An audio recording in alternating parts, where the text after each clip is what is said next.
In recent years, the sports sector has become a hotspot for investors, including PE firms. Today, I'm joined by Bluestone Equity's Bobby Sharma to talk investing in the sports industry and how it's evolving. Bobby, I know you spoke about this topic at DealMax, so I'm curious if you could give me a little bit of a high-level overview of some of the key takeaways from that conversation. Yeah, we had a great discussion on the rise of sports media and entertainment as an institutional asset class.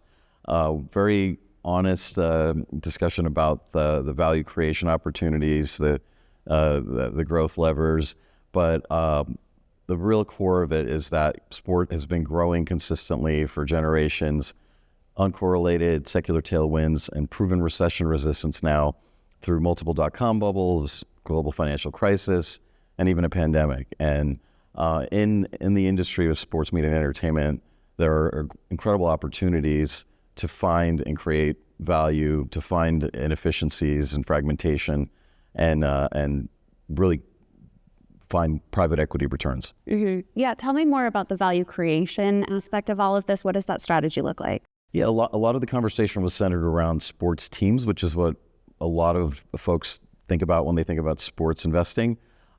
Teams are a nice proxy for the industry, almost an index fund of sorts, because it captures all those revenue streams and value creation levers.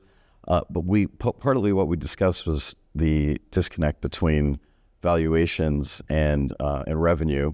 Certainly more pronounced the case with emerging leagues, but even in the big established leagues, there's increasing multiple expansion in terms of the pricing for these assets.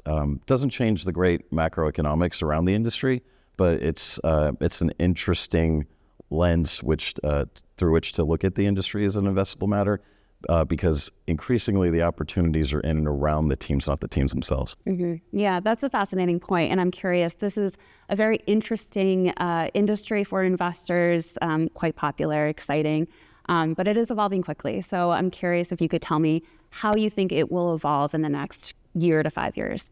Yeah, I think a lot of the opportunities, like I was saying, are in and around the sports, the adjacencies.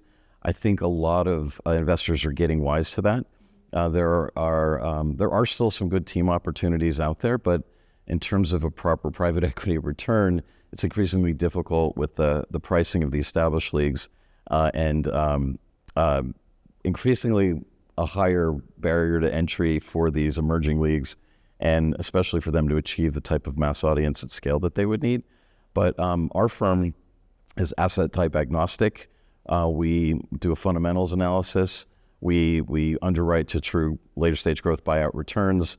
We've looked at over 1,600 deals and 72% proprietary, and we're about to close our 10th investment, representing almost our entire $350 million Fund 1. Mm-hmm. Excellent. Great to hear. Well, this is an exciting space and one that we'll be watching closely. So thank you so much, Bobby, for joining us. My pleasure. Thank you.